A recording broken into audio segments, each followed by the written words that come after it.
Token கொடுத்தாச்சோ? Token கொடுத்தாச்சோ? அதாவது இந்த அமர்வை பற்றி ஒரு சிறிய செய்தியை நான் சொல்லிக்கிறேன். இப்போ உங்களுக்கு இஸ்லாம் குறித்து கேள்வி கேட்டு அதற்குரிய பதிலை தெரிந்து கொள்வதற்காக இந்த நிகழ்ச்சி ஏற்பாடு செய்யப்பட்டிருக்கிறது. இதில் உங்களுக்கு கண்டிப்பாக எந்த மதத்தவராக இருந்தாலும் தமக்கு அருகாமையிலே வாழுகிற இன்னொரு மதத்தாரை பற்றி 100% புரிதல் இருக்காது. பல விஷயங்களை தப்பாக புரிஞ்சிருப்போம், அல்லது பல விஷயங்கள் அவங்க தப்பாக செய்கிறாங்கன்னு நாம் நினைத்து கொண்டிருப்போம். இப்படி பல கருத்து முரண்பாடுகள் இருக்கும். உங்களுடைய கருத்து முரண்பாடுகள் எதுவாக இருந்தாலும், உங்களுடைய சந்தேகம் எப்படிப்பட்டதாக இருந்தாலும், தாராளமாக அந்த சந்தேகத்தை எந்தவித யோசனைக்கும் இடம் கொடுக்காமல் நீங்கள் முன்வைக்கலாம். உங்கள் உள்ளத்தில் அது கோபமாக இருந்தால் கோபமாக வெளிப்படுத்தலாம். அதுக்காகவே நீங்கள் யாரும் கோபப்பட மாட்டோம். எல்லாம் இப்படி பேசுறிய என்று சொல்லி நேரடியாக பேசுகிறவரையே திட்டலாம். திட்டியதற்காக மறுபடி நாங்கள் மறுப்பு திட்டி சொல்ல மாட்டோம். நீங்கள் சந்தேகத்தை நிவர்த்தி செய்யக்கூடிய இடத்தை 100% சுதந்திரமாக நீங்கள் விரும்புகிற சந்தேகத்தை விரும்புகிற துணியிலே விரும்புகிற வார்த்தைகளில் கேட்பதற்கு நாங்கள் உங்களுக்கு முழுமையான சுதந்திரத்தை வழங்குவோம். எங்களோடு வந்திருக்கிறவர்கள் கூட முகம் சுளிக்க மாட்டார்கள். ஒருவேளை யாராவது தப்பித்தவரை முகம் சுளிச்சாங்கன்னு வச்சுக்குவோம், என்ன இந்த ஆள் இந்த உள்ள இப்படி கேட்டு பிடிச்சி என்று நினைத்தால் யார் முகம் சுளிக்கிறாரோ அவர்தான் முதலில் இந்த அரங்கத்தை விட்டு வெளியேற்றப்படுவார். இது உங்களுக்கான சபை. சந்தேகத்தை நீங்கள் தாராளமாக கேளுங்க, எதை பற்றி வேண்டுமானாலும் கேளுங்க. எவ்வளவோ இருக்கிறது. இஸ்லாம் குறித்து நீங்கள் பழகுகிற சமூகத்தில் பெண்களுடைய ஆடை பற்றி சந்தேகங்கள் வரும், முஸ்லீம்களுடைய உணவுகளை பற்றி சந்தேகம் வரும், முஸ்லீம்களுடைய வழிபாட்டை பற்றி சந்தேகம் வரும், முஸ்லீம்களுடைய சமூக நிகழ்வுகளை பற்றி சந்தேகம் வரும். எப்படிப்பட்ட சந்தேகங்களாக இருந்தாலும் எந்தவித யோசனைக்கும் இடம் கொடுக்காமல் முழுமையான சுதந்திரத்தோடு நீங்கள் அந்த கேள்விகளை கேட்கலாம். அது புரிதல் தவறாக இருந்தால் அதற்குரிய விளக்கத்தை தருவோம். உண்மையிலே நாங்கள் தப்பாக செய்து கொண்டிருந்தோம் இருந்தால் அதை நாங்கள் திருத்திக் கொள்வதற்கு உங்களின் கேள்வியை ஒரு வாய்ப்பாக பயன்படுத்திக் கொள்வோம். எனது பெயர் நவநீதராஜன். நபிகள் நாயகம் அவர்களால் சொல்லப்படும் 7 திருமணங்கள் பற்றிய விளக்கத்தை 7 பேரை திருமணம் செய்யலாம் என்று இஸ்லாம் கூறுகிறது. அதன் விளக்கத்தை எங்களுக்கு தர முடியுமா?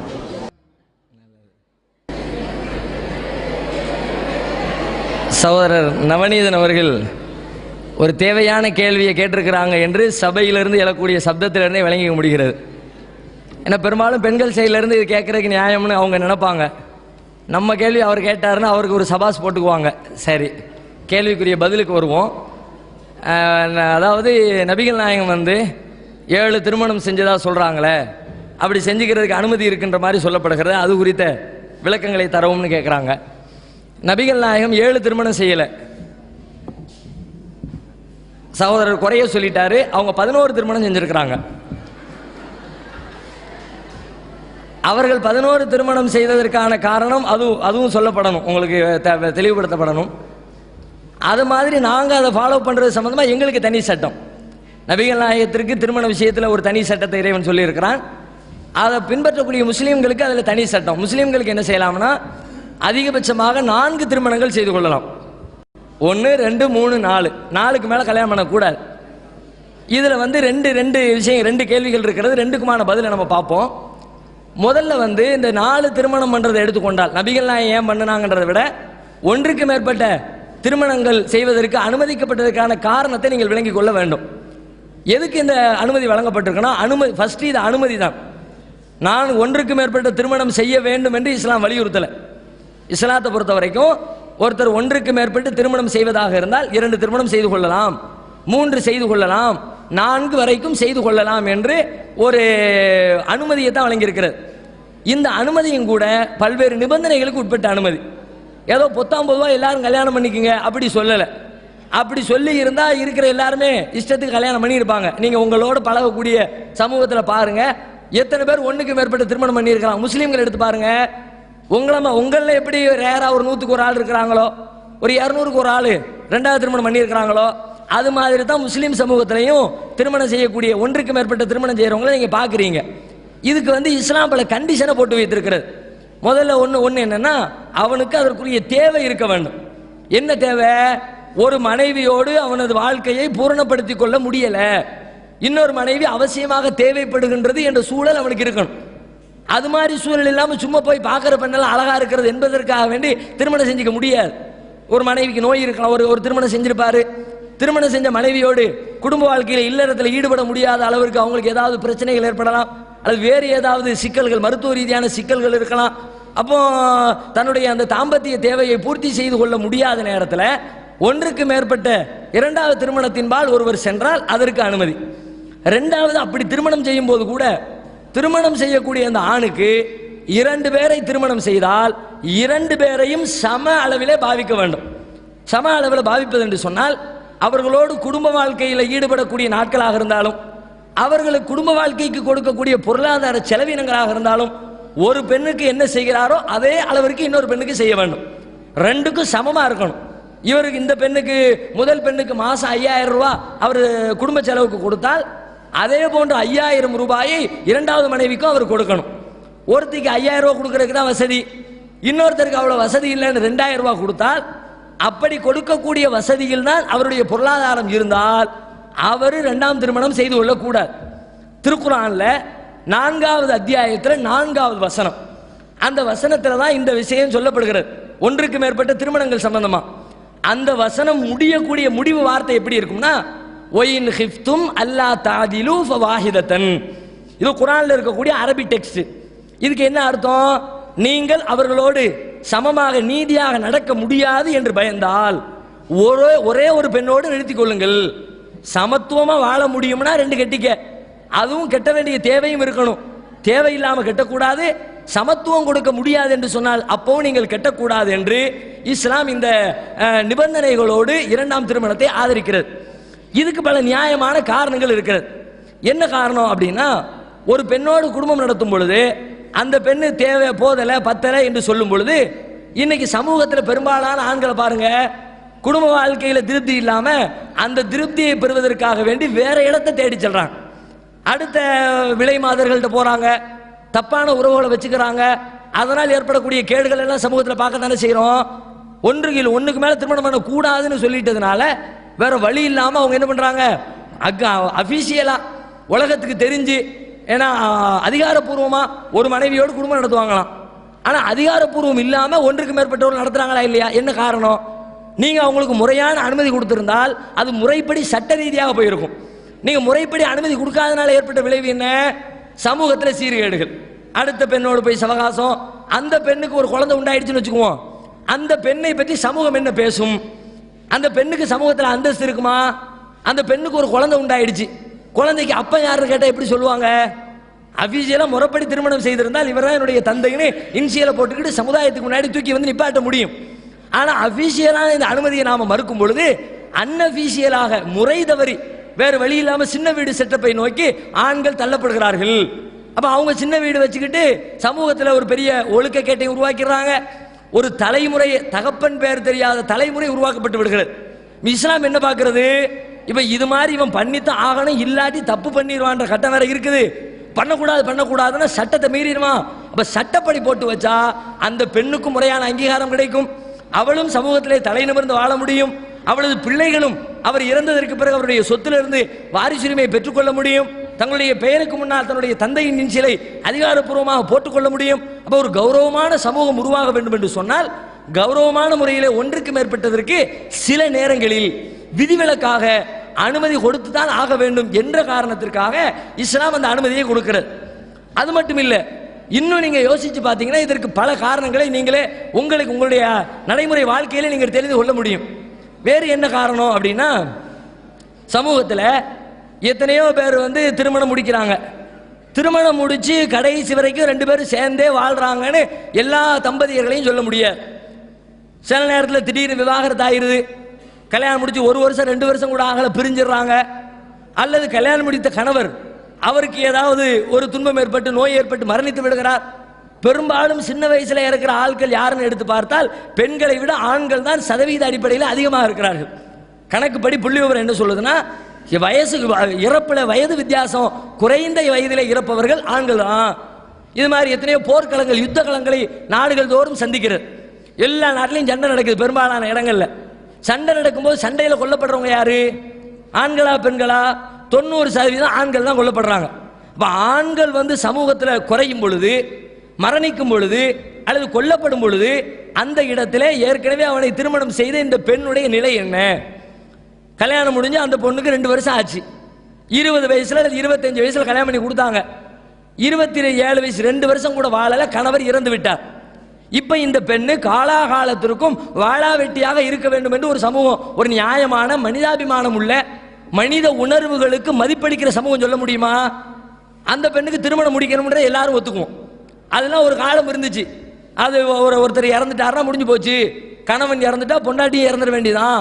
உடன்கட்டை ஏறுதல், உடனடியாக அவனை வைத்து எரிக்கக்கூடிய சிதையில இந்த பெண்ணையும் தூக்கி வச்சு எரிச்சிடணும், காலாகாலத்துக்கு வாழாவெட்டியாக தான் உட்கார்ந்துருக்கணும் என்று ஒரு அறியாமை நிறைந்த காலகட்டம் இருந்துச்சு.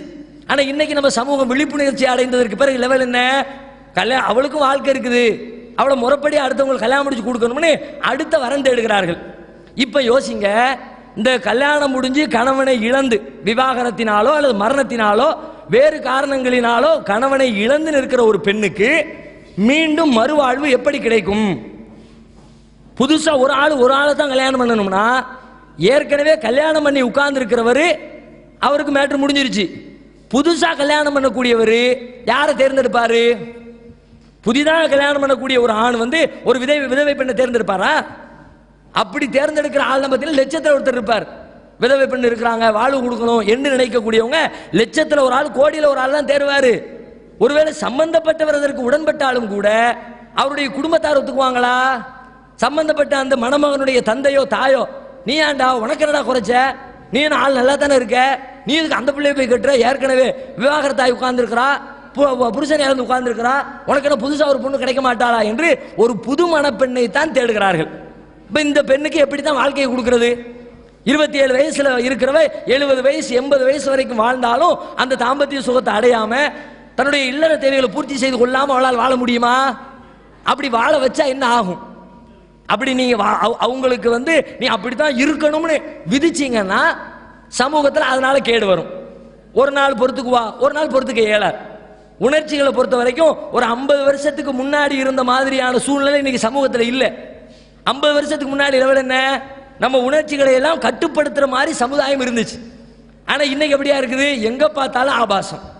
ஒரு பஸ்ல பயணம் பண்ண முடியல, ரேடியோவை போட்டு விட்டுறோம், ஆபாசமான பாடல்கள், தேவையில்லாம நம்முடைய ஆண்மையும் பெண்மையும் கிளறி விடப்படுகிறது. ஒரு ரோட்ல தெருவோரத்தில் பயணிக்க முடியல, ஆங்காங்கே போஸ்டர்கள், அரைகுறை நிர்வாணத்தோடு, அது நம்முடைய உணர்ச்சிகளை பாதிக்கிறது.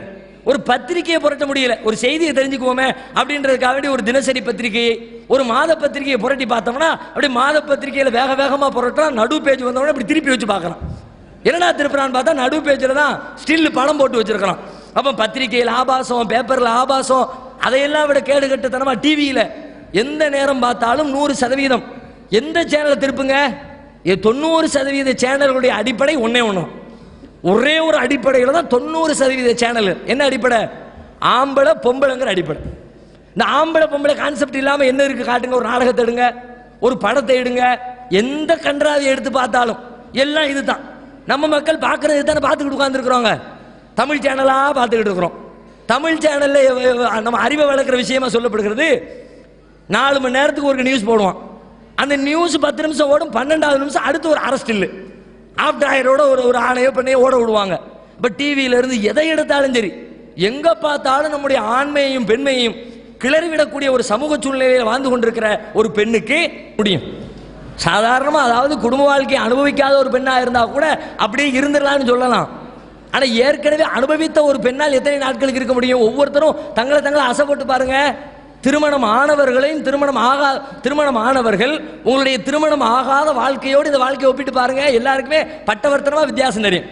25 வயசு வரைக்கும் அது மாதிரியான சிந்தனைகள் பெருமளவுல இல்லாம தான் உண்டு தான் வேலை உண்டுன்னு இருந்தவங்க திருமணத்திற்கு பிறகு நம்முடைய சிந்தனை எப்படி இருக்கிறது?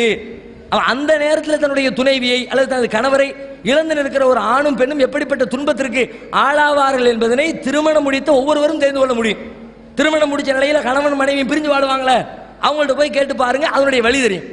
25 வயசுல கல்யாணமே முடிக்காம இருக்கிற ஒரு பெண்ணை விட 27 வயசுல கல்யாணம் ஆகி 2 வருஷம் குடும்பம் நடத்திவிட்டு அதுக்கப்புறம் கணவனை இழந்திருக்கிற ஒரு பெண்ணிடத்துல போய் கேட்டு பாருங்கள், அவளுடைய வேதனையும் வலியும் நமக்கு புரியும். அவளுக்கு ஒரு மாற்று ஏற்பாடு கொடுக்கறதா இருந்தா எப்படி கொடுக்கிறது? புதுசா உள்ளவன் வரமாட்டேங்கிறான். புதுசாக ஒரு பெண்ணுக்கு கல்யாணம் நடக்கிறதே குதிரை கொம்பா இருக்குது. இந்த சூழ்நிலையில ஏற்கனவே திருமணம் ஆனவன் வேண்டுமானால் 2ஆம் தாரமாக திருமணம் செய்து கொள்ள முன் வருவாரே தவிர புதிதாக 2ஆம் தாரத்து பெண்ணை திருமணம் செய்ய யாரும் முன் வர்றதில்லை. இப்ப சமுதாயத்தில் இந்த சிக்கலை எப்படி தீர்ப்பீங்க? ஒரு ஆள் ஒன்னதான் கட்டணும், ஒருவனுக்கு ஒருத்தி தான் அப்படின்னா அப்ப அந்த இந்த பிரச்சனைக்கு என்ன தீர்வு?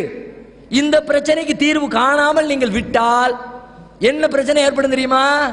பொறுத்து பாப்பா, அவளுக்கு சரியான வாழ்க்கை அமையல, அப்ப நாம இல்லீகலா போவோம், இல்லீகலா வேற ஆண்களை தூண்டில் போட்டு இழுப்போம், ஓரக்கண்ணால பார்ப்போம், வீட்டுக்கு வர சொல்லுவோம், வீட்டுக்கு போவான்.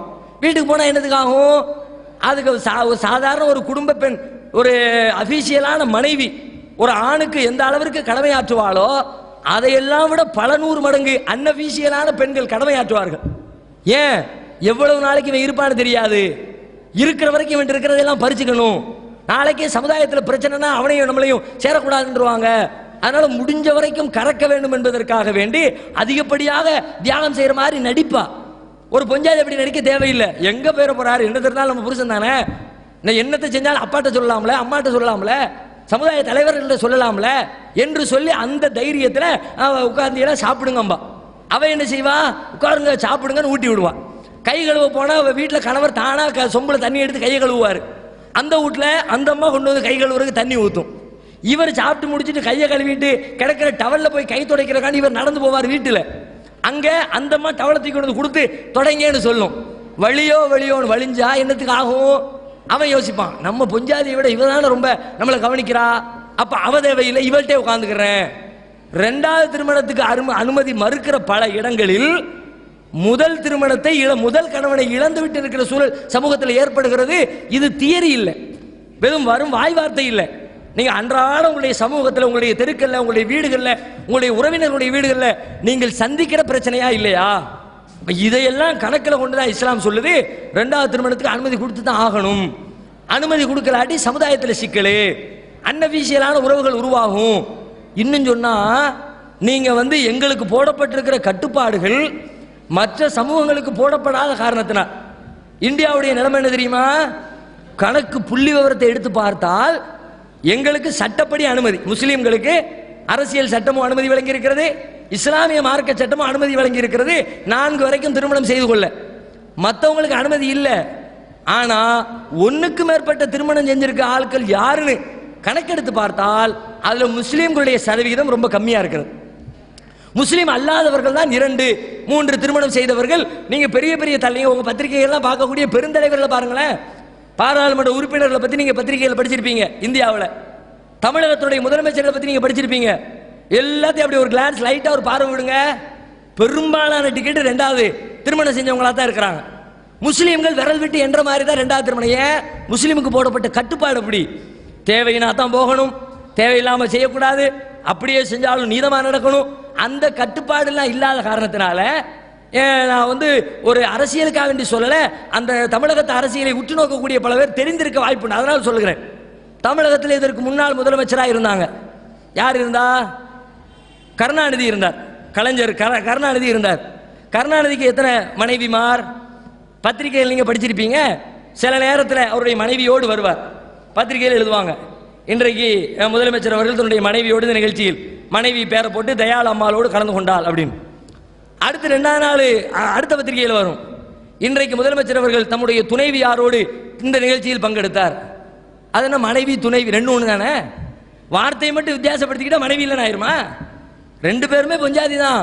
ஆனா சமூகத்தை ஏமாத்துறக்காண்டி அது என் பொஞ்சாதி இல்ல, அது என் மனைவி இல்லை, என் துணைவின்னு இது ஏமாத்து வேலை தானே. இந்த வேலையை பார்த்து பல பேர் செய்யறாங்க. அவர் நான் குற்றம் சொல்றக்காண்டி சொல்லல, ஏன்னா எங்க மார்க்கமே அனுமதிச்ச ஒரு காரியத்தை அவர் செஞ்சிருக்கிறாரு. அவரை போய் நான் எப்படி குறை சொல்லுவேன்? அனுமதிக்கப்பட்டவங்க தானே செஞ்சிருக்கிறாரு.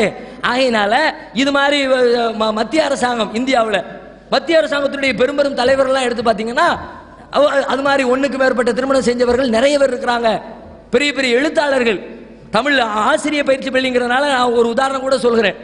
அதிகமாக உங்களுக்கு தமிழோடு தொடர்பு இருக்கும், தமிழ் எழுத்தாளர்களோடு பரிச்சயம் இருக்கும். தமிழ் எழுத்தாளர்களில் ஒரு சிறந்த இடத்திலே வைத்து போற்றப்படுகிறவர் பாலகுமாரன். நல்ல பக்தி பழமாகத்தான் காட்சி தருவார்.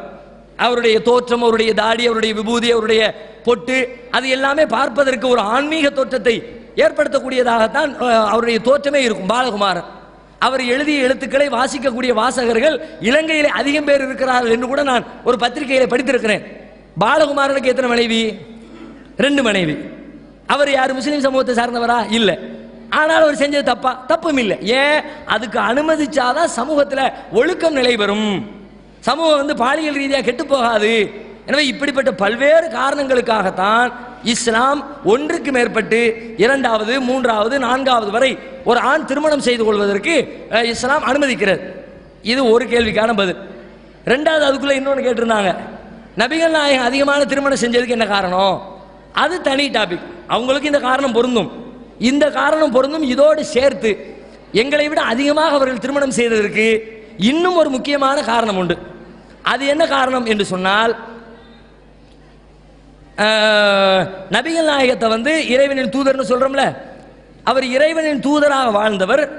அவர் வாழ்க்கையில் என்னையெல்லாம் செஞ்சாரோ அது எல்லாவற்றையும் நாங்கள் பின்பற்ற வேண்டும்.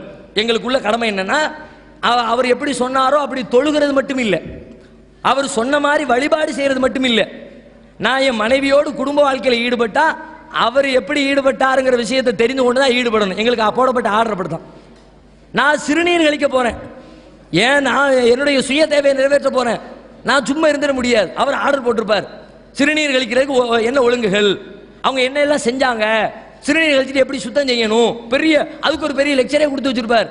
எறும்பு புத்துல சிறுநீர் கழிச்சிடாதீங்க, மரத்தடி நிழல்ல சிறுநீர் கழிச்சிடாதீங்க, சிறுநீர் கழித்து விட்டு கண்ணாடி துண்டுகளை வச்சு சுத்தப்படுத்திடாதீங்க, சிறுநீர் கழித்து விட்டு அதனுடைய அசுத்தம் உங்கள் உடலில் ஒட்டி கொண்டிருக்கும், எனவே தண்ணீரை வைத்து அதை சுத்தப்படுத்திக் கொள்ளுங்க, இல்லாட்டி ஆரோக்கிய கேடு ஏற்படும். சிறுநீர் கழிக்கிறத எடுத்துக்கிட்டு அப்படி ஒரு பெரிய பாடம் நடத்தியிருப்பாங்க.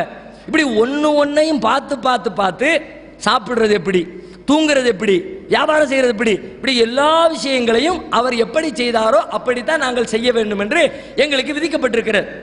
இப்போ அவர் சமூகத்தில் வாழுகிற பொழுது என்னவெல்லாம் சொன்னாரோ அதுவெல்லாம் சமூகத்திற்கு தெரியும். அரசியல் எப்படி நடத்தணும் உலகத்தில் இருக்கிற மக்களுக்கு தெரியும், உலகத்துக்கு போதனை பண்ணியிருப்பாரு, அவங்க ஃபாலோ பண்ணியிருப்பாங்க. ஆனா தூங்குறது எப்படிங்கிறது எப்படி தெரிஞ்சுக்கிறது? அவருடைய வீட்டில் நடக்கிற விஷயம் தூங்குறதுங்கிறது. சாப்பிடுறது எப்படி தெரிஞ்சுக்கிறது? அது வீட்டில் நடக்கிற விஷயம். குடும்பம் நடத்துறது எப்படி தெரிஞ்சுக்கிறது? அது வீட்டில் நடக்கிற விஷயம். அப்ப வீட்டிற்குள்ளே 4 சுவர்களுக்குள்ளே நடக்கிற நிகழ்வுகளை அதுவும் எங்களுக்கு சொல்லப்பட வேண்டும், உலகத்திற்கு தெரியணும். அது தெரியலாட்டி நாங்கள் எங்கள் வாழ்க்கையில் ஃபாலோ பண்ண முடியாது. அதனால இறைவன் என்ன பண்ணுகிறான், அவருக்கு மாத்திரம் பிரத்யேகமாக கூடுதலான மனைவிகளுக்கு அனுமதி கொடுக்கிறான். நீங்க நிறைய திருமணம் செஞ்சுக்குங்க. ஏன்னு கேட்டா உங்க வாழ்க்கையில குடும்பத்தில் நடக்கிற எல்லா விஷயமும் வெளியில போகணும். ஒரு பெண்ணை மட்டும் வச்சு குடும்பம் நடத்தின்னு வச்சுக்குவோம், எல்லா மேட்டரையும் ஒரு பெண்ணால கிரகிச்சு சொல்ல முடியாது. 4 விஷயத்தை சொல்லுவாங்க, 4 விஷயத்தை மறந்துடுவாங்க. ஆனால் ஒன்றுக்கு மேற்பட்ட பெண்கள் இருந்தால் ஒரு பெண் ஒன்றை மறந்தாலும் கூட இன்னொரு பெண் அதை நினைவுபடுத்தி உலகத்திற்கு சொல்லி தந்து விட முடியும். நபிகள் நாயகம் இப்படித்தான் சாப்பிட்டார்கள், நபிகள் நாயகம் இப்படித்தான் தூங்கினார்கள் என்று உலகத்திற்கு நபிகள் நாயகத்தின் மனைவிகள் வழியாகத்தான் செய்தி கிடைக்க வேண்டி இருக்கிற காரணத்தினால் அவருக்கு மாத்திரம் பிரத்யேகமான அந்த அனுமதியை இஸ்லாம் வழங்கி இருக்கிறது என்பதை புரிந்து கொள்ள வேண்டும்.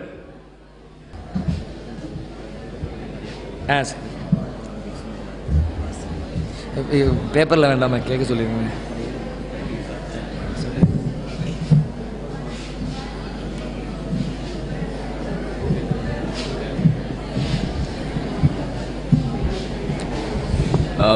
அனைவருக்கும் அன்பான வணக்கம்.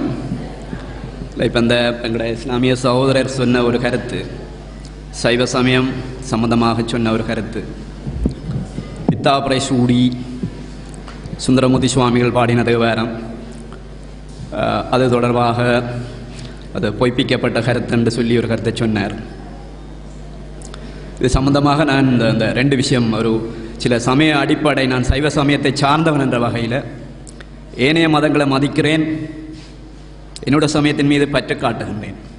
அது ஒவ்வொரு சமயத்தவனுக்கும் இருக்க வேண்டிய முறைமை.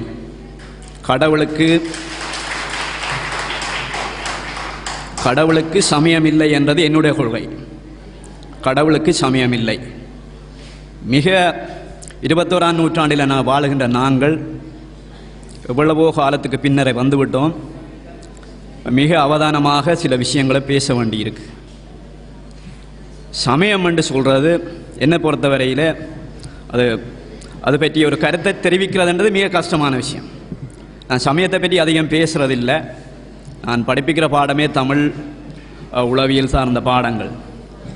ஆனால் அந்த சமயத்தை பற்றி பேசுகிறதுன்றது, சமயத்தை பற்றி விளக்கம் கொடுக்குறதுன்றது மிக மிக கஷ்டமான காரியம். சைவ சமயம் என்று அல்லது இந்து சமயம் என்று வருகின்ற பொழுது அது 2 விடயங்கள் இருக்கின்றன. ஒன்று சமயம், மற்றது தத்துவம். இந்த சமயம் பற்றிய விடயங்கள் என்று வருகின்ற பொழுது பல்வேறு வகையான கதைகளை சொல்லுவார்கள். மக்கள் பல்வேறு தரங்களிலே இருக்கின்றார்கள். மிக அடிமட்ட நிலையிலே இருப்பார்கள், மிக உயர்ந்த மட்டத்திலே இருப்பார்கள். இப்படி வகுப்பில் பல்வேறு வகையான மாணவர்கள் இருப்பது போல சமூகத்திலேயும் பல்வேறு வகையான மக்கள் இருப்பார்கள். அவர்களுக்கு விளக்கம் கொடுக்கிறதுன்றது பொதுவாக சமயத்தால் பெரிய கஷ்டமான விஷயம் உண்டு. இந்த சமயம் என்று வருகின்ற பொழுது அதில் மூட கொள்கைகள் நிறைய இருக்கும் என்று நான் சொன்னேன். சைவ சமயம் என்று சொல்றது இங்கே சொல்லப்பட்டது போல எங்களுடைய சைவ சமயம் சரியாக வளர்ச்சி அடைந்தது 6ஆம் நூற்றாண்டுக்கு பின்னர். ஆனால் சொல்லுவார்கள் கல் தோன்றி மண் தோன்றா காலத்துக்கு முன்னர் என்று சொல்லுவார்கள். ஆனால் விஞ்ஞானபூர்வமாக வளர்ந்தது சொல்லுவது போல இங்கே சொன்னது போல இந்த சிந்தனையாளர்கள் காலம் என்று சொல்லுவார்கள். கிபி 6ஆம் நூற்றாண்டை சிந்தனையாளர்கள் காலம் என்று சொல்லுவார்கள். சைவ சமயம் அப்படித்தான் அந்த அப்படிப்பட்ட காலத்தில் இருந்து வளர்ச்சி அடைந்து வந்திருக்கிறது. மெய்கண்டதேவர் வேற வளர்ச்சி அடைந்து வந்திருக்கு. மெய்கண்டதேவருடைய தத்துவத்துக்கு பிறகு சைவ சித்தாந்தம் என்று சொல்லப்படுகின்ற தத்துவத்துக்கு பிறகு ஒரு அந்த அந்த சைவ சமயத்தை மறுதளிக்கக்கூடிய அல்லது ஒரு தத்துவ சைவ சித்தாந்தத்தை மறுதளிக்கக்கூடிய ஒரு தத்துவமும் வரவில்லை என்பது பலருடைய கருத்து.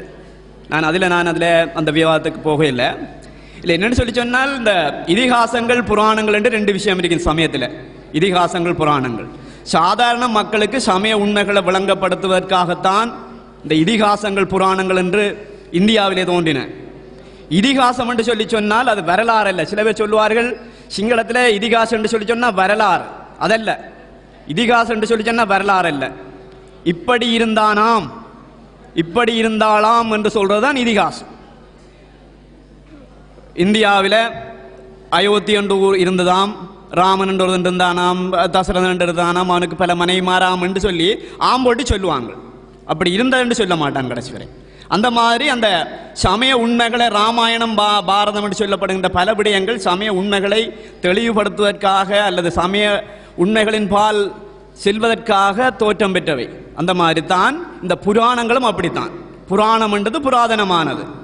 பௌராணிகர் என்று சொல்லி சொல்லுவார்கள், பௌராணிகம் என்று சொல்லி இந்த புராண கதைகளை சொல்லி இனிமையான அந்த கசப்பு மருந்த இனிப்பில் தேய்த்து கொடுப்பது போல தோன்றினதுதான் இந்த இதிகாச புராணங்கள். சுவையான கதைகள் மூலமாக இந்த சமயத்தின்பால் ஈடுபாடு கொள்ள செய்வதற்காக தோற்றம் பெற்றவை.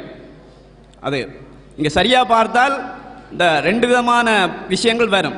ஒன்று இதிகாசங்கள் புராணங்கள், அதுக்கு பதிலாக அங்கால ஆகமங்கள், மற்றது உபநிடதங்கள் என்று சொல்லுவார்கள்.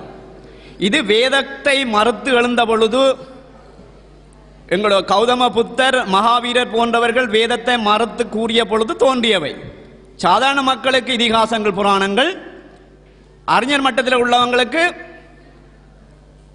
இந்த உபநிடதங்களும் ஆகமங்களும். இந்த உபநிடதங்கள்ல ஆகமங்கள்ல கேள்வி கேட்கறதுக்கு அங்கே இடமில்லை, தத்துவம். இதுல நிறைய கேட்கலாம் நாங்கள். அப்ப இங்க சுந்தரர் சொன்னது, சுந்தருடைய நின்ற மார்க்கம் தோழமை மார்க்கம். சிவபெருமானை பித்தா என்று சொன்னதும் பிரைசூடி என்று சொல்லி சொன்னதும் அது அவரை சாதாரணமாக சொல்றதுக்காகத்தான். மிக சாதாரணமானவன், கடவுள் எங்களுக்கு அருகில இருக்கிறான், மிக சாதாரணமானவன். அவர் நின்ற மார்க்கம் தோழமை மார்க்கம். அவர் பலவிதமாக பித்தாண்டு. அப்ப கடவுளை எப்படி பித்தாண்டு சொல்றது? எல்லாம் அறிந்த இறைவனை பித்தாண்டு எப்படி சொல்ல முடியும்? அப்படி ஒரு வாதத்தை வைக்கலாம் தானே? அப்படி இல்லை. அது நாங்கள் இறைவன் என்றது எங்களோட இருக்கிறார், அப்ப எங்களுக்குள்ள இருக்கிறார், அந்நியமாக இல்லை, எங்களுக்குள்ளே இருக்கிறார், எங்களோட தோழன் மாதிரி என்று சொல்லி அந்த அர்த்தத்தில் தான் சுந்தரமூர்த்தி சுவாமிகள் சொன்னது. அந்த பழைய இதிகாச புராண கதைகளை வச்சுக்கொண்டு சாதாரண மக்களுக்கு சமய உண்மைகளை விளங்கப்படுத்துறதுக்காக அவர் சொன்னது. சுந்தரமூர்த்தி சுவாமிகள் தான் எங்களை முடிந்த முடிவு என்று நான் சொல்றதுக்கு இல்லை. எங்களோட முடிந்த முடிவார் என்று சொல்லி சொன்னால் சைவ சித்தாந்திகள். அவர்கள் இறைவனை பற்றி 2 விடயங்கள் சொல்லியிருக்கிறார், மிக கவனமாக கேட்கணும். ஒன்று இறைவனுக்கு சொரூப நிலை, மற்றது தடத்த நிலை. தடத்த நிலையில இப்படி எல்லாம் வரும். ஆனால் சொரூப நிலையில இறைவன் அப்படி அல்ல. உருவம், அருவுருவம், மற்றது அருவம் என்று சொல்றது அதற்கு அப்பாலும் கடந்தது. உருவம் என்று சொன்னா சாதாரண உருவ நிலை, அருவம் என்றா அது இல்லாத நிலை, அரு உருவம் என்றா 2ம் சார்ந்தது. இதை கடந்த ஒரு நிலைதான் சொரூபம் என்று சொல்றது. அந்த சொரூபத்தில் இறைவனுக்கு நாமமும் இல்லை, உருவமும் இல்லை, பெயரும் இல்லை. அந்த ஒரு நிலை. இறைவன் எந்த ஒரு பெயராலும் சூட்டப்பட மாட்டான். அதுதான் எங்களுடைய சைவ சித்தாந்தம் என்றதை சரியா விளங்கிக் கொண்டு நாங்கள் பேசுவோம். வாய்ப்புக்கு நன்றி. சரி. இப்போ கேள்விக்கு முன்னாடி ஒரு செய்தி ஐயாவுக்கு நன்றி சொல்லிக் கொள்கிறேன்.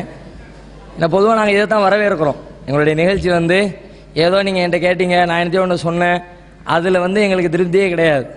என்ன சொன்னாலும் உடனடியாக பிடிக்கிற அந்த வார்த்தைகளில் எது ஏற்றுக்கொள்ள முடியும், உங்களுடைய மனது எதை ஏற்க மறுக்கிறது, உடனடியாக கவுண்டர் ஆர்குமெண்ட்டு என்ற அறிவுபூர்வமான ஒரு விவாத அரங்காக இது இருக்க வேண்டும் என்று விரும்பினோம். ஐயா அவர்கள் அதற்கு ஒரு வாய்ப்பை ஏற்படுத்தி கொடுத்தமைக்கு அவர்களுக்கு நாங்கள் நன்றியை சொல்லிக் கொள்கிறோம். அதே நேரத்தில் அதில் ஒரு விஷயத்தை தெளிவுபடுத்தி இருக்கிறார்கள். அது அவர்களுக்கு அந்த வார்த்தை பித்தா பிறை சூடி பெருமானை அருளாளா என்பது பொய்ப்படுத்தப்பட்டு விட்டது என்ற வார்த்தைக்கு விளக்கம் தர வேண்டும் என்று சொன்னார்கள். அதிலேயும் கூட நம்முடைய கருத்து ஒரு விதத்தில் ஏற்க தகுந்தது என்று சொன்னமைக்கு நன்றி. ஏன்னா லெவலுக்கு தகுந்த மாதிரி சொல்லப்பட்டிருக்கு. கீழே உள்ளவங்க அதை ஏற்றுக்கிட்டாங்க. மேலே உள்ள அறிவுஜீவிகள், அந்த விஞ்ஞான கோணத்தில் சிந்திக்கிறவங்க, அவர்களை பொறுத்த வரைக்கும் அது அந்த நிலையிலே தான், மறுக்கப்படுகிற நிலையில் தான் வைக்கப்பட்டிருக்கிறது என்பதனை அந்த ஏற்றத்தாழ்வுகளோடு பாமர மக்கள், அறிஞர்கள் என்ற கோணத்திலே அந்த வாதம் வைக்கப்பட்டிருப்பதாக எடுத்து வைத்திருக்கிறார்கள். நன்றி. அடுத்த கேள்வி சொல்லுவோம்.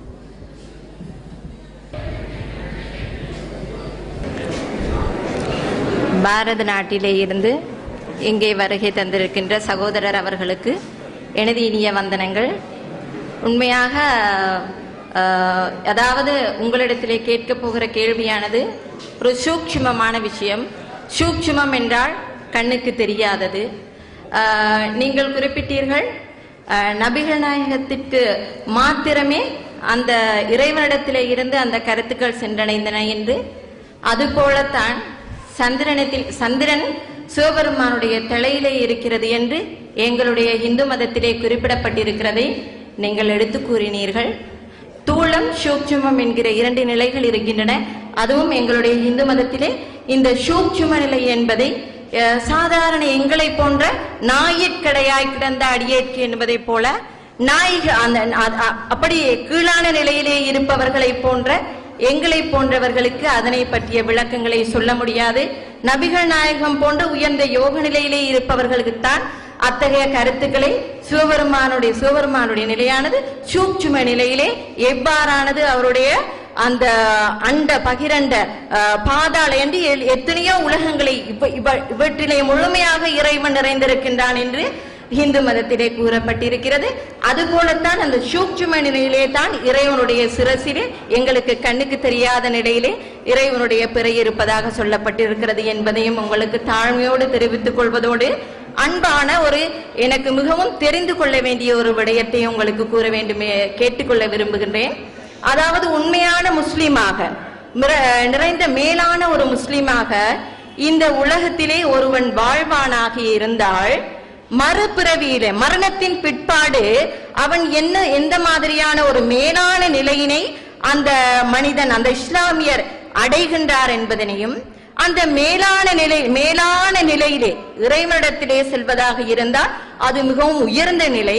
அந்த மேலான நிலையிலே அவனுக்கு எத்தகைய ஒரு இன்பம் கிடைக்கிறது என்பதை பற்றி உங்களுடைய சமய பெரியார்கள் உங்களுடைய குர்ஆன் நூலிலே என்ன கூறியிருக்கின்றார்கள் என்பதை அன்போடு கேட்டுக்கொள்கின்றேன். நன்றி, வணக்கம். வாய்ப்புக்கு நன்றி.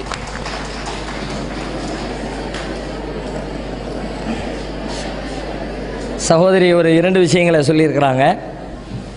சில விஷயங்கள் வந்து சூட்சுமமாக சொல்லப்பட்டிருக்கிறது, அது குறித்த விளக்கங்களை சொல்ல இயலாதென்று.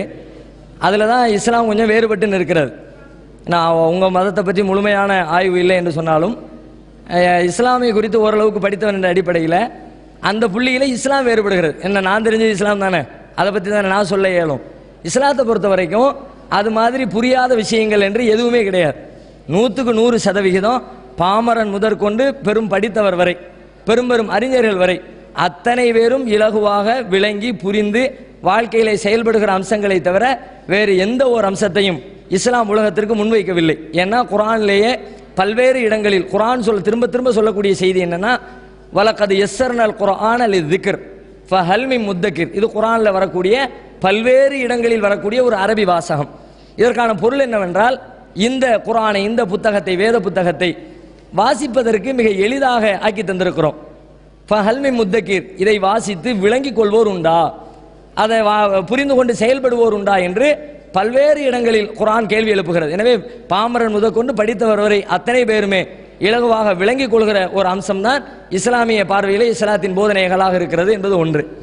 ரெண்டாவது, இந்த உலகத்தில் நல்ல ஒரு முஸ்லீமாக வாழ்ந்த ஒருத்தர் மரணத்திற்கு பிறகு வரக்கூடிய வாழ்க்கையில் அவருக்கு கிடைக்கக்கூடிய யோக நிலை என்ன, அது குறித்து என்ன சொல்லப்பட்டிருக்கிறது என்று கேட்கிறார்கள். அது குறித்து குர்ஆனிலே பல விஷயங்கள் சொல்லப்பட்டிருக்கிறது. அதே போன்று நபிகள் நாயகம் அவர்களும் பல செய்திகளை விளக்கி தந்திருக்கிறார்கள். ஆனால் இந்த இரண்டை தவிர வேறு எதையும் இஸ்லாத்தின் ஆதாரமாக அது இஸ்லாம் சொல்லுகிறது என்ற கோணத்திலே முஸ்லீம்கள் நம்பக்கூடாது.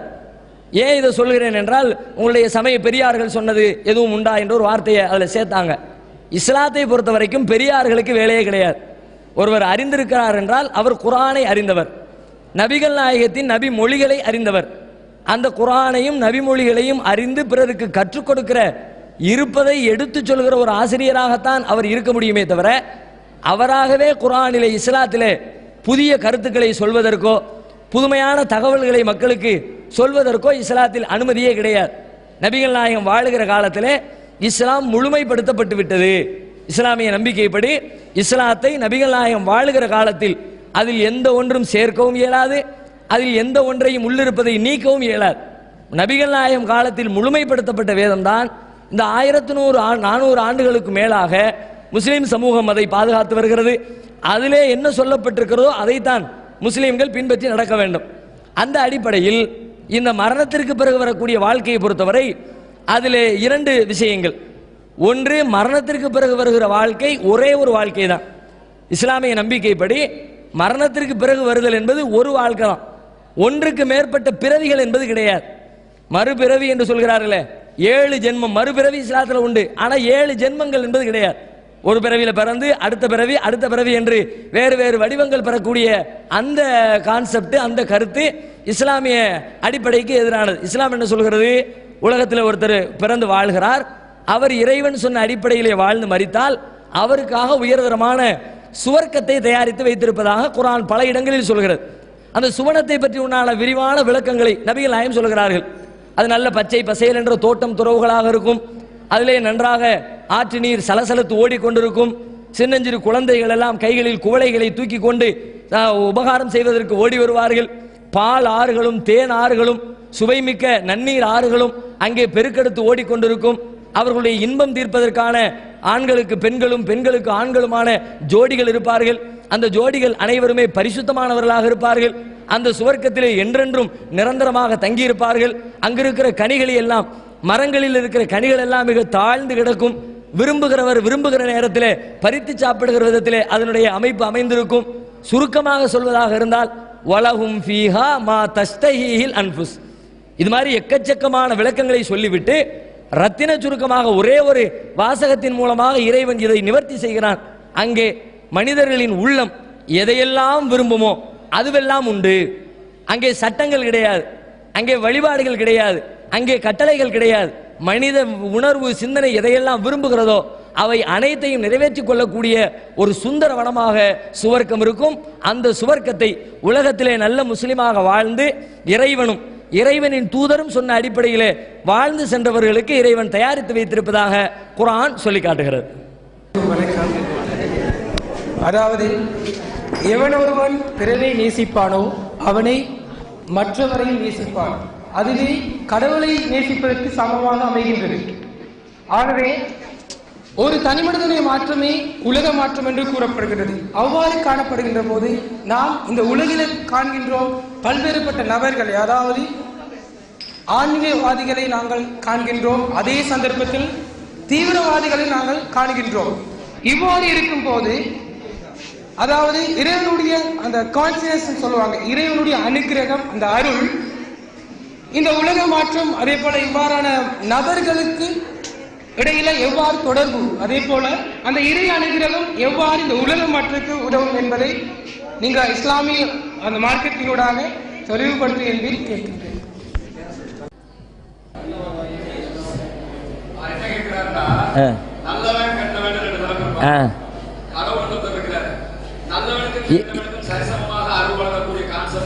எல்லாத்தையும் நல்லவன் ஆக்கிற வேண்டியதானே? ஏன் கெட்டவன் நல்லவன் பிரிச்சு வச்சிருக்காரு? அப்படிதானே? சரி, பல கேள்விகளை பல தடவைகள் கேட்டு புரிஞ்சுக்கிற மாதிரி இருக்குது. மொழி பிரச்சனை தான் வேறு. நான் அவங்க சொல்ல வந்த கருத்தை கரெக்டாக சொல்லியிருப்பாங்க, எனக்கு விளங்கலை. நல்லவன் கெட்டவங்கிற மாதிரி இறைவன் பல பேர் உலகத்தில் பார்க்குறோம். ஆனால் இறைவன் வந்து உலகத்தில் எல்லாருமே கெட்டவன் சொல்கிறவனு நல்லா தான் வாழ்ந்துக்கிட்டு இருக்கிறான். இறைவனுடைய அருள் கிடைக்கிறது. சில நேரங்களில் பார்த்தா நல்லவன்னு சொல்கிறவனுக்கு கூட அருள் கிடைக்க மாட்டேன்னு சொல்கிற மாதிரி இருக்குது. நல்லவர்களாக இருக்கிற பல பேர் கஷ்டப்படுறாங்க, கெட்டவர்களாக இருக்கிற பல பேர் நல்ல வாழ்க்கை வாழ்கிறாங்க. இப்போ இறைவன் அருளோடு இருக்கிறான் என்றால் அவனுடைய அருளை சரியாக பங்கு வைக்க வேண்டியதானே, நல்லவர்களுக்கு அதிகமாக கொடுத்து கெட்டவர்களை தண்டிக்கலாம் தானே என்ற கோணத்தில் கேட்குறாங்க. ஆனால் இந்த இறை அருளை பொறுத்தவரை இஸ்லாமிய மார்க்கத்தின் நம்பிக்கைப்படி, குர்ஆனுடைய போதனைப்படி இந்த உலகத்தை இறைவன் தனியான ஒரு பார்வையில் பார்க்கிறான். இந்த உலகத்திற்கு முழுமையான சுதந்திரத்தை வழங்கியிருக்கிறான். உலகத்திலே படைக்கப்பட்ட மனிதனை பொறுத்தவரை அவன் விரும்பிய வாழ்க்கையை விரும்பியவாறு தேர்ந்தெடுத்துக் கொள்கிற விதத்தில் அவனுக்கு பகுத்தறிவை வழங்கி உலகத்திற்கு அனுப்பிவிட்டான். இறைவன் படைக்க நினைத்த மனித படைப்பு அவனுடைய சிந்தனையை கொண்டு யோசித்து சிந்தித்து சரியான வழி எது, தவறான வழி எது என்பதை ஆய்வு செய்து அவன் வாழ்க்கையிலே கடைபிடிக்க வேண்டும். அவ்வாறு அவன் ஆய்வு செய்து சரியானதை கடைபிடித்தால் மரணத்திற்கு பிறகு வரக்கூடிய வாழ்க்கையில் அவனுக்கு நன்மை தர வேண்டும். அவன் ஆய்வு செய்யாமல் தப்பான வழியை தேர்ந்தெடுத்து கெட்டவனாக போய்விட்டால் அவனுக்கு மறுமையிலே தண்டனை தர வேண்டும் என்றுதான் இறைவன் இந்த உலகிலே மனிதர்களை படைத்திருக்கிறான். எனவே இந்த உலகத்தை பொறுத்த வரைக்கும் இஸ்லாத்தின் பார்வையில் இது ஒரு பரீட்சை கூடம். எழுதுறவங்க எல்லார் கையிலையும் எக்ஸாம் பேப்பரை கொடுத்துருவோம், எல்லார் கையிலேயும் கொஸ்டின் பேப்பர் வழங்கப்பட்டுரும். அந்த கொஸ்டின் பேப்பரில் யார் ஃபில் பண்ணுறா, என்னத்தை ஃபில் பண்ணுறாங்க என்பதை வைத்துக்கொண்டு அதற்கு பிறகு மதிப்பெண்கள் வெளியிடப்படும். அந்த இடத்திலேயே அதுக்குரிய காரண காரியங்கள் பரிசீலிக்கப்படுவதில்லை. எப்படி நம்முடைய பரீட்சை கூடத்தில் தேர்வு நடக்கக்கூடிய அரங்கங்களில் அந்த இடத்திலே மதிப்பெண்கள் போடப்பட்டு முடிவு செய்யப்படுவதில்லையோ, அதே போன்று இஸ்லாமிய நம்பிக்கைப்படி இந்த உலகம் என்பது இறைவனின் பார்வையில் ஒரு தேர்வு கூடம், ஒரு பரீட்சை கூடம். இந்த பரீட்சையில் யார் ஜெயிக்கிறார் யார் தோக்கிறார் என்று பார்ப்பான். இரண்டு பேரும் செயல்படுவதற்குரிய வாய்ப்பு வசதிகளை உலகத்திலே ஏற்படுத்தி கொடுப்பான். நல்லவன் மட்டும் படிக்கிற மாணவர்கள் 50 பேர் உட்கார்ந்துருப்பாங்க. 50 மாணவர்கள் ஒரு 10 பேர் கலிசடை இருப்பாங்க. இந்த கலிசடை மாணவர்களுக்கு ஆசிரியர் பாடம் நடத்தாம போயிடுவாரா? 2 பேருக்கும் சேர்த்து தான் நடத்துவார். இவங்களுக்கு சொல்றதை தான் அவங்களுக்கும் சொல்வாரு, அவர்களுக்கு சொல்வதை தான் இவர்களுக்கும் சொல்வாரு. நல்ல மாணவர்கள் விளங்கி புரிந்து பரீட்சையிலே தேறி விடுவார்கள். கெட்ட மாணவர்கள் அதை புரிந்து கொள்ளாமல் வாழ்க்கையிலே செயல்படுத்தாமல் அதை வழி தவறி சென்று விடுவார்கள். அதற்குரிய பலாபலனை, அதற்குரிய தண்டனையை பிற்காலத்திலே மதிப்பெண்கள் குறைந்து வேலை கிடைக்காமல் அவர் ஃபெயில் ஆகி அப்படிப்பட்ட சோதனைகளின் மூலமாக பின்னால் உலகத்திலே சந்திப்பதை போன்று இந்த உலகத்தை இறைவன் எல்லோருக்கும் சமமாக்கி இருக்கிறான். எல்லாருக்கும் கொடுக்கறத கொடுப்பேன், நல்லவன் கெட்டவன் பார்த்து பிரித்து கொடுக்க மாட்டேன்.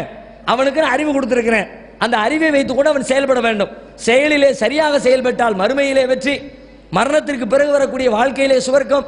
செயலிலே தோல்வியை தழுவினால் மரணத்திற்கு பிறகு வரக்கூடிய வாழ்க்கையிலே தண்டனை என்று சுதந்திரம் கொடுத்து விட்டான். அந்த சுதந்திரத்தினால தான் இந்த கேடுகள் தவறுகள் எல்லாம் நடக்கிறது. சுதந்திரம் இல்லாமல் இறைவன் பிடிச்சாமனா உலகத்தில் மனுஷனே வாழ இயல. ஏன்னா எல்லா மனிதனிடமும் தவறு இருக்கிறது, தவறு இல்லாத மனுஷனே இல்லை. அவன் செய்யக்கூடிய தப்பு செய்கிறான், இவன் சரியில்லை இவன் சரியில்லைன்னு ஒவ்வொருத்தருக்கும் அருள் புரியாமல் அவனுக்கு உணவளிக்காமல் உடனுக்குடன் அவனுக்கு தண்டனை நிறைவேற்றக்கூடிய ஒரு பாலிசியை இறைவன் கையில் எடுத்தால் உலகத்தில் எந்த மனிதனும் வாழ இயலாது.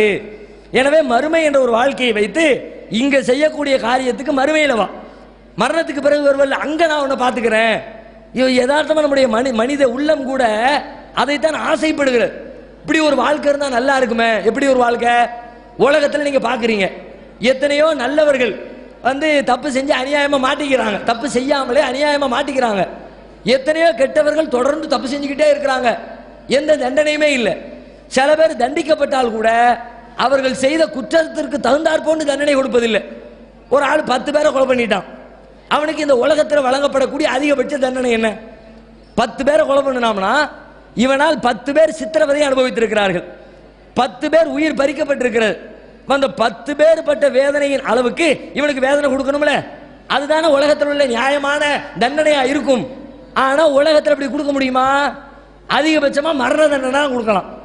மரண தண்டனைங்கிறது என்ன தண்டனை? ஒரு ஆளுக்கு ஒரு ஆளை கொலை செய்ததற்கு கிடைத்த தண்டனை. ஒரு ஆள் உயிரை பறிச்சான், அவன் உயிர் வேதனைப்பட்டுச்சு, அந்த உயிருக்கு எவ்வளவு தண்டனை கொடுக்க முடியுமோ அவ்வளவு தண்டனை கொடுக்கப்பட்டிருக்கிறது. மீதி 9 பேருக்கு அவன் செஞ்ச குற்றத்துக்கு உலகத்தில் எவ்வளவு சிரமப்பட்டாலும் சரி, முயற்சி எடுத்தாலும் சரி, எல்லையை மீறி அவன் செய்யக்கூடிய தவறுகளுக்கெல்லாம் உரிய தண்டனை வழங்குவது உலகத்தில் சாத்தியமில்லை. ஒரு மனிதன் செய்யக்கூடிய நன்மைகளை எல்லாம் சேகரித்து வைத்து நன்மைக்கு தகுந்தாற் போன்று பரிசீலிப்பதும் முழுமையாக நிறைவு பெற்ற பரிசை வழங்குவதற்கும் உலகத்தில் எனவே பிறகு ஒரு வாழ்க்கையை வச்சு உள்ள ஸ்டைலே வேற மாதிரி இருக்கும், அங்கு உள்ள இன்பத்தினுடைய ஸ்டைலே வேற இருக்கும். நெருப்பாலான தண்டனை தான். அந்த நெருப்பிலே தூக்கி போடுவான். எந்த அளவிற்கு போடுவான்? நெருப்பில தூக்கி போட்டா ஒருத்தன் பொசுங்கி செத்து போயிடுவானே, அவன் சாகக்கூடாது. 10 பேரை கொலை செய்திருந்தான் என்றால் அதற்கு தகுந்தாற் போன்று தண்டனை அனுபவிப்பதற்காக அவன் சாகுற அளவிற்கு வேதனை கொடுக்கப்படும். ஆனால் அவன் உயிர் பறிக்கப்படாது, சாக மாட்டான்.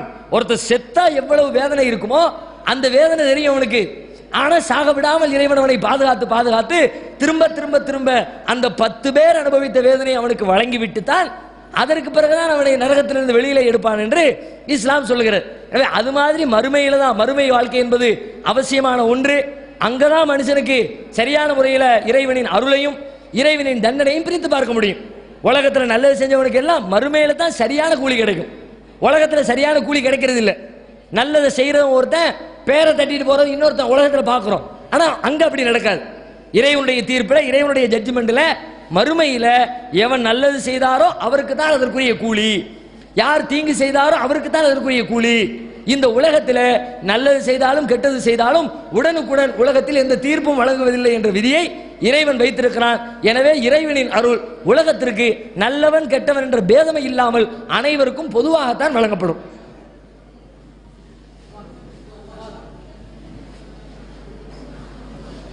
அந்த என்ன அடிப்படையில் அதை நீங்க பிரிக்கிறது? இப்ப சில இடங்கள் எல்லாம் பிரச்சனைகள் 2 முஸ்லிம்களுக்கு இடையில வருது. அது எந்த அடிப்படையில் அது பிரிக்கப்படுகிறது?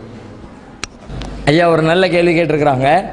என்னன்னா ஷியா சன்னி என்ற பிரிவுகளை நீங்க பத்திரிகையில பார்க்கலாம். பெரும்பாலும் உங்க நாட்டில் பார்ப்பதற்கான வாய்ப்பு கம்மி. வெளிநாடுகளில் ஈரான், ஈராக்கு அந்த பகுதிகளில் தான் இந்த பிரிவுகளும் அதற்குரிய சண்டைகளும் நடந்து கொண்டிருக்கிறது. அதை நீங்க பத்திரிகையில பார்த்துருப்பீங்க, தொலைக்காட்சிகளில் பார்த்துருப்பீங்க. அது ஏன் அந்த பிரிவு, எதனால் இந்த பிரிவை எப்படி வகைப்படுத்துறீங்க அப்படின்னு கேட்குறாங்க. இஸ்லாத்தை பொறுத்த வரைக்கும் இஸ்லாத்தில் எந்த பிரிவும் கிடையாது. நான் ஆரம்பத்தில் குறிப்பிட்டதை போன்று இஸ்லாத்திற்கு ஒரே ஒரு அடிப்படை தான். ஒன்று இறைவனால் அருளப்பட்ட இறைவனின் வேதம், இன்னொன்று அந்த இறை வேதத்திற்கு விளக்கமாக வாழ்ந்து சென்ற நபிகள் நாயகத்தின் வாழ்க்கை வரலாறு. இந்த 2 மாத்திரம்தான் இஸ்லாத்தின் அடிப்படை. இந்த 2இல் என்ன சொல்லப்பட்டிருக்கிறதோ அதைத்தான் ஒரு முஸ்லீம் பின்பற்றி நடக்க வேண்டும். ஆனால் இந்த அந்த திருமறை குர்ஆனிலே சொல்லப்பட்டிருக்கிற போதனை என்னவென்று சொன்னால், இஸ்லாம் என்பது ஒரே ஒரு மார்க்கம் தான், ஒரே ஒரு வழிமுறை தான். இதில் எந்த பிரிவினைக்கும் வேலை இல்லை. அனைவருக்கும் இறைவன் ஒருவனே, அனைவருக்கும் இறை தூதர் ஒருவரே, அனைவரும் பின்பற்ற வேண்டிய வேத புத்தகமும் ஒன்றே.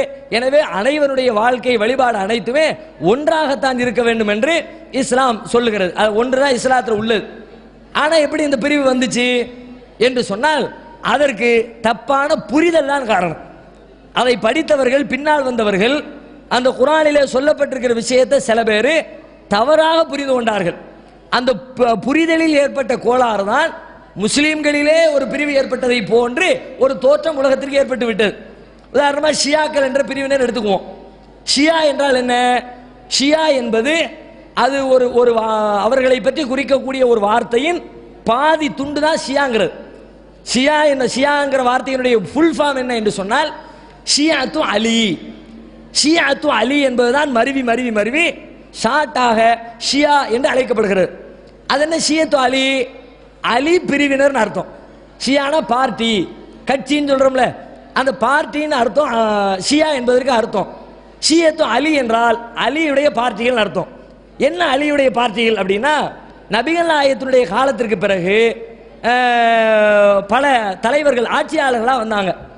நபிகள் நாயகம் மரணித்ததற்கு பிறகு அபூபக்கர் என்ற நபிகள் நாயகத்தினுடைய தோழர் ஜனாதிபதியாக வந்தார். அந்த அரேபிய பிரதேசத்திற்கு ஜனாதிபதியாக வந்தார்.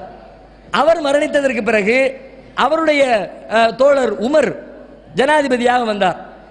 உமர் மரணித்ததற்கு பிறகு உஸ்மான் என்ற நபிகள் நாயகத்தின் தோழர் ஜனாதிபதியாக வந்தார். அந்த உஸ்மானும் மரணித்ததற்கு பிறகு அலி என்று சொல்லப்படுகிற நபிகள் நாயகத்தின் தோழரும் அவருடைய மகளை திருமணம் செய்த மருமகனுமான அலி என்பவர் ஜனாதிபதியாக வந்தார். இந்த சில வரலாற்று ரீதியான குழப்பங்கள் ஏற்படுகிறது.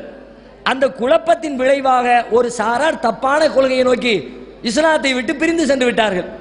என்ன குழப்பம் என்று சொன்னால், அலிக்கு முன்னால் வாழ்ந்த ஜனாதிபதி உஸ்மான் அவரை ஒரு கலக கூட்டத்தினர், நாட்டுக்குள்ள குழப்பம் செய்யக்கூடிய ஒரு கூட்டத்தார் அத்துமீறி தாக்குதல் நடத்தி அவரை கொலை செய்து விடுகிறார்கள்.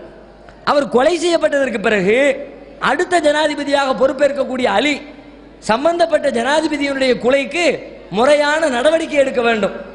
ஆனால் அவர் எடுப்பதற்குரிய வாய்ப்பு அந்த ஊரில் இல்லை. கலகக்காரர்களுடைய கை ஓங்கி நிற்கிறது. உஸ்மானை அவர் யார் கொன்னார்களோ அவர்கள் தான் ஊரெங்கும் நிறைந்திருக்கிறார்கள்.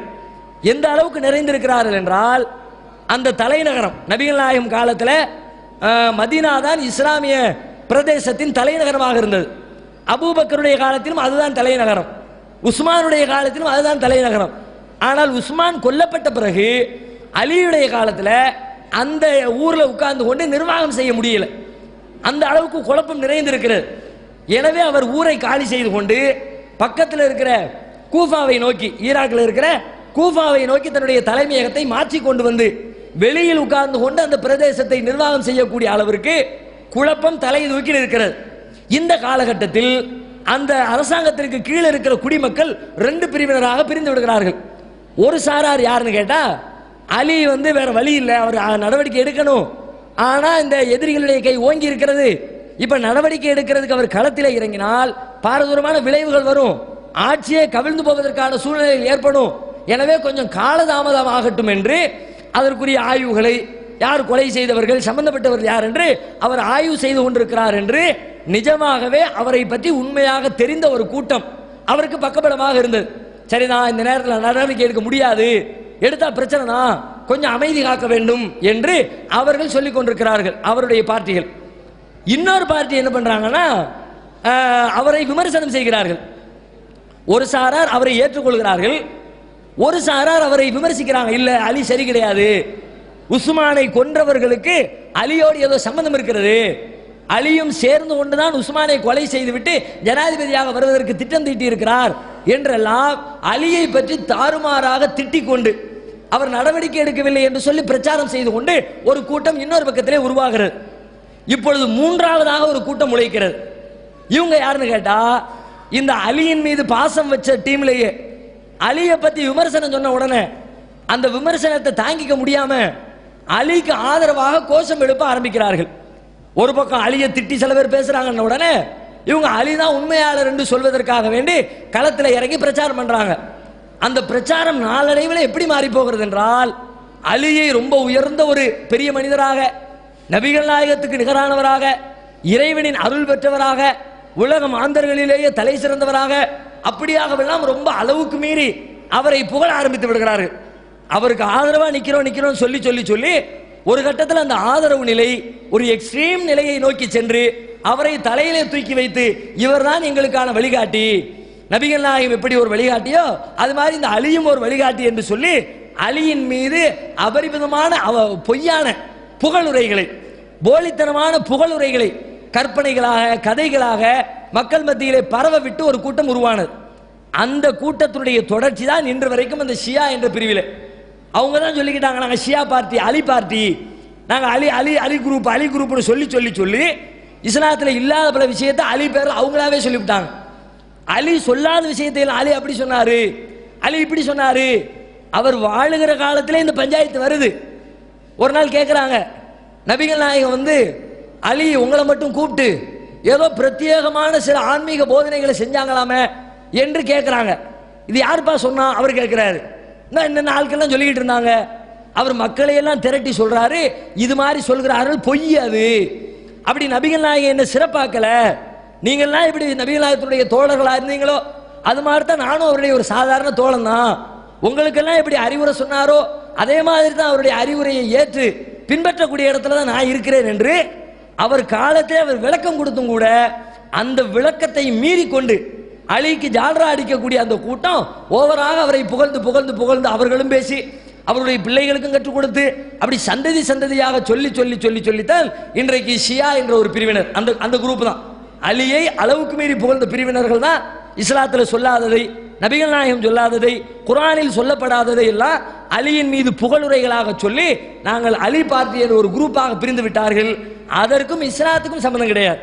அவர்கள் சொல்லக்கூடிய எந்த போதனைக்கும் குர்ஆன்ல இருந்து ஆதாரம் காட்ட மாட்டாங்க. ஒரு முஸ்லீம் என்று சொன்னால் அவர் இஸ்லாத்தை எங்கிருந்து பின்பற்ற வேண்டும் தெரியுமா? திருமறை குர்ஆனில் இருந்து பின்பற்ற வேண்டும், அல்லது நபிகள் நாயகத்தின் போதனைகளில் இருந்து பின்பற்ற வேண்டும். ஆனா இவங்கள்ட்ட போய் பாருங்க, இவங்க பெரியாரில் எழுதி வச்ச புக்கை எல்லாம் வச்சிருப்பாங்க. எங்க தாத்தா இப்படி சொன்னாரு, எங்க பாட்டனார் இப்படி சொன்னாரு, எங்க 10 தலைமுறைக்கு முன்னாடி வாழ்ந்த ஒரு பெரியார் இதை சொன்னாரு என்று சொல்லி அவங்க வம்சாவளியில வந்தவங்க சொன்னதை எல்லாம் தொகுத்து வைத்துக் கொண்டு அவற்றை தங்களுடைய வேதங்களாக நினைத்து பின்பற்றி கொண்டிருக்கிறார்கள். அதுதான் இந்த 2 பிரிவுக்குமான அடிப்படை. ஒரு பிரிவு சன்னி என்ற பிரிவு, நபிகள் நாயகத்தையும் அவருடைய தோழர்கள் என்ன சொன்னாங்களோ அதை பின்பற்றக்கூடிய பிரிவினர். ஷியா என்பது அவற்றை ஓரங்கட்டி விட்டு அலியின் பெயரால் இவர்களாக சுயமாக உருவாக்கியதை செயல்படுத்தி கொண்டு புகழ்ந்து கொண்டிருக்கிறவர்கள்.